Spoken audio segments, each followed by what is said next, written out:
अभी हाल ही में मोहन भागवत ने ये कहा कि अगर हिंदुओं को अपने अस्तित्व को बना के रखना है तो अखंड भारत की ओर हमें बढ़ना चाहिए। हमें अखंड भारत ही बचा सकता है, हिंदू तभी बच सकता है।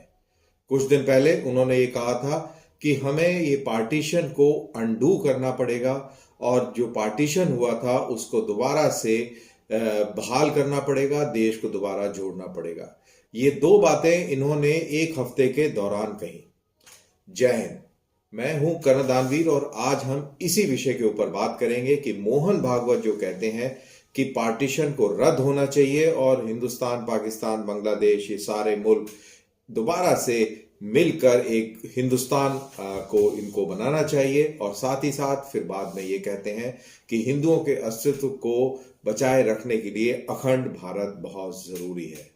तो इसी का हम विश्लेषण करेंगे, इसके ऊपर थोड़ी सी रिसर्च करेंगे और ये जानेंगे कि हमारे जो पढ़े लिखे जो नेता थे, अंबेडकर साहब, बाबा साहब अंबेडकर, जिन्होंने देश का कॉन्स्टिट्यूशन बनाया, जिन्होंने संविधान बनाया, उनका इसके ऊपर क्या विचार था।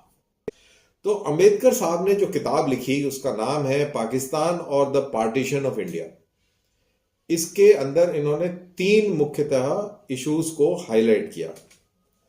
उन्होंने कहा कि मुसलमानों को ये लगता था कि वो हिंदुओं के मास्टर हैं, उनके राजा हैं, और जब अंग्रेजों ने ये डिसाइड कर लिया कि अब वो मुल्क को छोड़कर जाएंगे तो मुसलमानों को ये लगा कि हम राजा हैं और अब हमारे जो गुलाम हैं अब वो हमारे ऊपर राज करेंगे और हम गुलाम हो जाएंगे।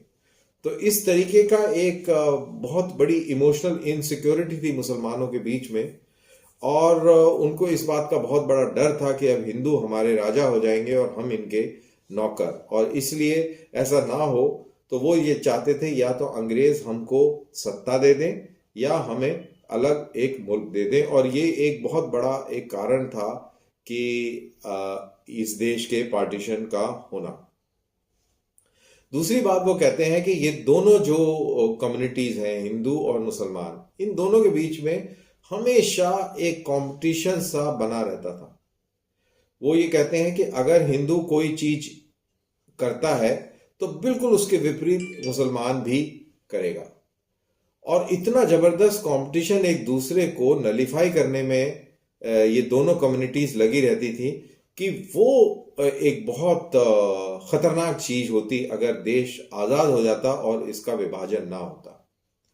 वो इस किताब में मिसाल देते हैं 1919 में अफगानियों को बुलाने का न्योता दिया हिंदुस्तान के मुसलमानों ने कि आओ और आप इस मुल्क पर हमला करो, हम तुम्हारा साथ देंगे और इस मुल्क के ऊपर इस्लामी निज़ाम कायम करो। तो ऐसी एक मिसाल वो देते हैं 1919 की। और तीसरी बात वो ये कहते हैं कि हमेशा एक खौफ के अंदर रहने से तो अच्छा है कि आप अलग अलग हो जाएं और शांति से अपने अपने तरीके से रहें।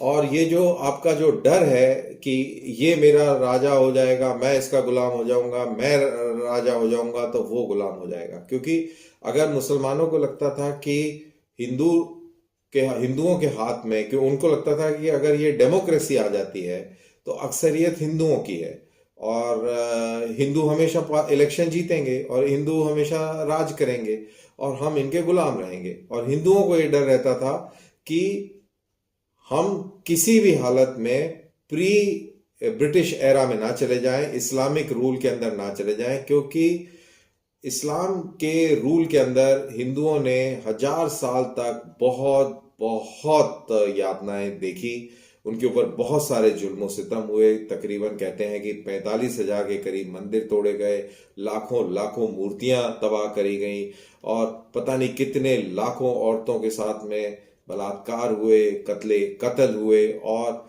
इसी तरीके करोड़ों करोड़ों लोगों को मुसलमान बनाया गया। तो ये सारी चीजें हमारे फोकलोर में हैं। एक पीढ़ी से दूसरी पीढ़ी ये कहानियां ट्रांसफर होती आई हैं और एक सेंस ऑफ फियर एक हिंदू कम्युनिटी के अंदर बहुत स्ट्रांग है। तो ये तीन चीजों का उल्लेख बाबा साहब ने अपनी किताब में किया कि इन तीन एसेंशियल चीजों की वजह से इस देश का पार्टीशन होना बहुत जरूरी था। फिर एक जगह वो अपनी किताब में बर्नार्ड शॉ को कोट करते हैं, जिसमें उन्होंने कहा कि जिस मुल्क के ऊपर दुश्मन कब्जा कर लेता है तो वो एक कैंसर की तरह होता है। जैसे कैंसर के अंदर आपकी जो इम्यूनिटी है वो कैंसर सेल्स को फाइट करती है, ऐसे ही उस मुल्क के जो लोग हैं वो सिर्फ और सिर्फ उस मुल्क के खिलाफ खड़े हो जाते हैं जिस मुल्क ने आपके ऊपर कब्जा किया। इस केस में, हमारे केस में ये मुसलमानों ने इस देश के ऊपर कब्जा किया और अपने रूल को, अपने राज को सेट करने के लिए, स्ट्रांग बनाने के लिए उन्होंने बहुत सारे लोगों को कन्वर्ट कराया। तो जो हिंदू कम्युनिटी थी वो एक तरीके से इस देश की इम्यूनिटी थी जो इस कैंसर के खिलाफ लड़ रही थी। और वो कहते हैं कि जो हेल्दी नेशन होता है वो एक हेल्दी इंसान की तरह होता है, जिसको कोई फिक्र नहीं होता कि उसकी नेशनैलिटी क्या है। जैसे कि हेल्दी इंसान है, उसको कोई फिक्र नहीं होता कि मेरी हड्डियां, मेरे पैर, मेरे हाथ सब ठीक हैं, उस पर ज़्यादा ध्यान नहीं देता है। लेकिन अगर उसका कोई पैर या हाथ कट जाए या कहीं किसी चीज़ के नीचे आ जाए, दब जाए, तो वो बहुत ज़्यादा कॉन्शियस हो जाता है और उस पीड़ा से निकलने का भरसक प्रयास करता है। तो ये जो स्थिति थी ये हिंदुओं की थी जो कि 1000 साल से गुलाम थे, और वो जो मानसिकता 1000 साल के अंदर बनी वो आज भी देखने को मिलती है। इस्लामिक रूल का एक बहुत जबरदस्त फोबिया आज भी घर घर के अंदर आपको देखने को मिल जाएगा। मुसलमानों की एक डिमांड थी, वो एक साइकोलॉजी के तहत वो एक डिमांड रख रहे थे और अपने लिए एक स्पेशल स्टेटस मांग रहे थे। वो 1938 की कुछ डिमांड्स के बारे में उल्लेख करते हैं। उस डिमांड के अंदर वो जिन्ना को कोट करते हैं कि जिन्ना ने 1938 में जो डिमांड रखी वो ये थी कि पर्सनल लॉ और कल्चर जो है वो गारंटीड होना चाहिए कॉन्स्टिट्यूशन में। मुसलमानों को अजान देने की इजाज़त होनी चाहिए और अलग अलग जो उनकी जो पद्धतियां हैं उनको परफॉर्म करने की उनको इजाज़त होनी चाहिए। मुसलमानों को गाय की हत्या करने की इजाज़त होनी चाहिए। वंदे मातरम जो गाना है उसको बैन कर देना चाहिए। उनका एक मांग एक और थी कि उर्दू को इस देश की राष्ट्रभाषा घोषित कर देनी चाहिए। और जो तिरंगा है, जो आज़ादी की लड़ाई के लिए जो तिरंगा उन्होंने जो इंडियन नेशनल कांग्रेस ने इख्तियार किया था, वो उस पर सवाल उठाते थे कि ये तिरंगा नहीं होना चाहिए और मुस्लिम लीग का ही झंडा इस मुल्क का झंडा आगे चल के होना चाहिए। तो ये उनकी डिमांड थी। और अंबेडकर साहब कहते हैं कि सबसे बड़ी जो उनकी जो पॉलिटिकल डिमांड थी वो ये थी कि मुसलमानों को हिंदुओं के बराबर का दर्जा दिया जाना चाहिए, यानी कि जितने भी परसेंटेज मुसलमान की हो उसको बढ़ाकर 50% पर लाकर और फिर हर चीज का जो तुलना है, पॉलिटिकल तुलना फिर की जानी चाहिए। यानी कि बात आपकी, आप चाहे मेजॉरिटी में हो, चाहे आप 70-80% इस मुल्क की आबादी हो, लेकिन आपकी जो वोट वैल्यू है उसको कम कर देना चाहिए। और मुसलमानों की जो परसेंटेज है वो चाहे 20% ही क्यों ना हो, 14% ही क्यों ना हो, लेकिन उसकी वोट परसेंटेज उठाकर और 50% कर देना चाहिए। तो ये बेसिकली उनकी एक बहुत ही अनरियलिस्टिक एक डिमांड थी। और इसी तरीके से जैसे उर्दू की डिमांड, जैसा मैंने आपको बताया कि वो नेशनल लैंग्वेज होनी चाहिए। और उन्होंने एक और बड़ी दिलचस्प बात करी है। उन्होंने ये कहा, बाबा साहब अंबेडकर ने कहा, और ये इस किताब में लिखते हैं कि मुसलमान हिंदुओं की कमजोरी का फायदा उठाते हैं। वो ये कहते हैं कि वो अपनी डिमांड्स बढ़ाते जाते हैं और हिंदू जब उन डिमांड्स को एक्सेप्ट करता रहता है तो मुसलमान अपनी डिमांड्स को और ज़्यादा आगे बढ़ाते हैं और वो किसी भी हालत में कॉम्प्रोमाइज़ नहीं करते। बेसिकली वो हिंदुओं को इस तरीके से कॉर्नर करते रहना चाहते हैं। और उन्होंने उसका एक बहुत बढ़िया उदाहरण दिया। उन्होंने कहा कि इस्लाम के कानून में और इस्लाम में कहीं भी गौ हत्या मैंडेटरी नहीं है। अंबेडकर साहब कहते हैं कि जब मुसलमान हज को जाते हैं तो वहां पर गौ हत्या कोई अनिवार्य नहीं है मक्का और मदीना में, लेकिन इंडिया के अंदर उनको गाय को मारने का हक चाहिए था। उनको एक स्पेशल स्टेटस चाहिए था कि हम गाय की हत्या कर सकते हैं और हमें कर देनी चाहिए और करने की इजाजत होनी चाहिए। दूसरी चीज वो कहते हैं कि मुसलमान ये चाहते हैं, उस टाइम की बात कर रहा हूँ 47 से पहले की, शायद आज भी ऐसा ही हो, कोई खास बदली नहीं हुआ है, कि मस्जिद के पास कोई गाना ना बजाए। वो बात और है, अंबेडकर साहब कहते हैं कि वो बात और है कि अरब कंट्रीज में, अरब ममालिकों में आप मस्जिद के पास गाना बजा सकते हैं, लेकिन हिंदुस्तान के अंदर क्योंकि ये हिंदुओं के ऊपर प्रेशर डालना चाहते हैं, इसलिए इस तरीके के कानून वो अपने हक में लाने की बात करते हैं। फिर एक जगह वो एक ख्वाजा हसन नाजमी निज़ामी, उनके कोई मैनिफेस्टो था, हिंदू मुस्लिम रिलेशन इशूड इन 1928, इसका उल्लेख भी बाबा साहब करते हैं। उसमें ये कहते हैं कि मुसलमान एक सेपरेट आइडेंटिटी है हिंदुओं के साथ, वो किसी भी हालत में कभी यूनाइट नहीं हो सकते। और उन्होंने हिंदुस्तान को खूनी जंगों के बाद कैप्चर किया था और अंग्रेज़ों ने वो मुसलमानों से छीन लिया।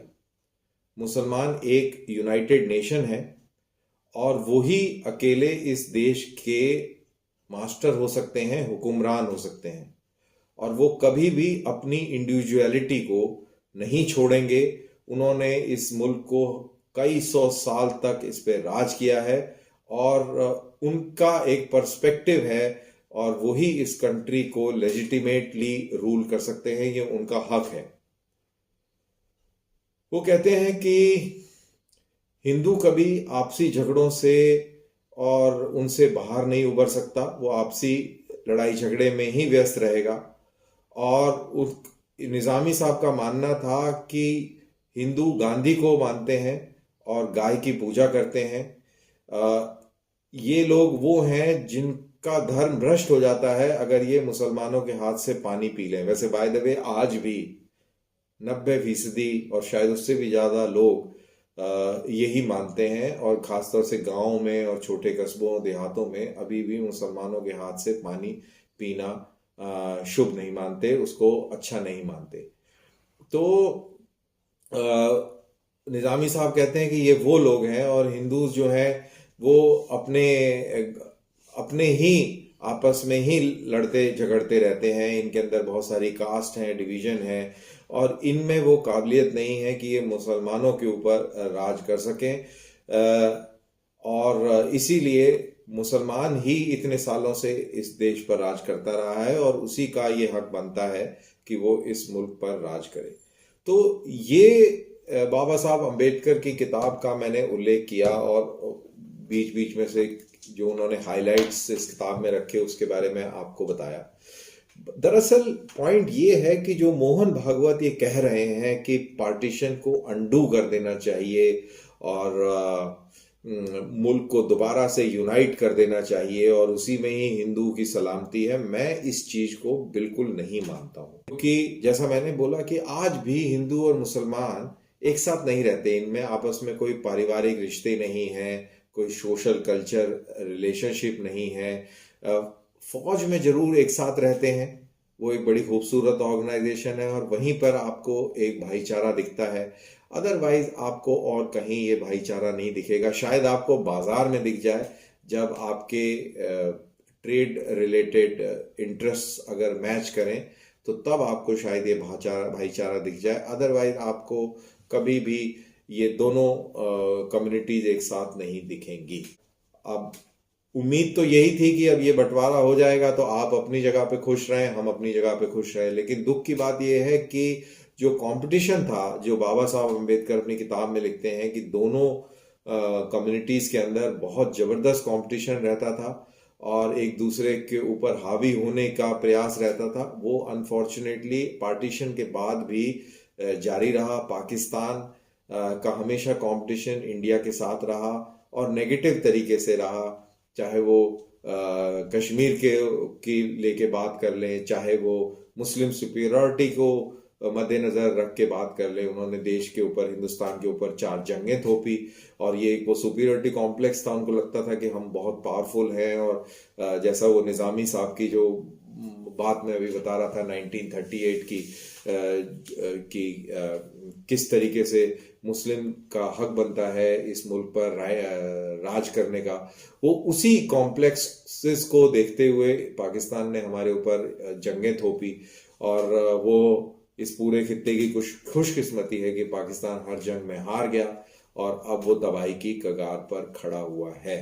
बहरहाल, तो ये थोड़ी सी एकेडमिक टॉक हो गई, क्योंकि मोहन भागवत ने कहा कि हमें अखंड भारत चाहिए अगर हिंदुओं को बचाना है, जिससे कि मैं बिल्कुल सहमत नहीं हूँ।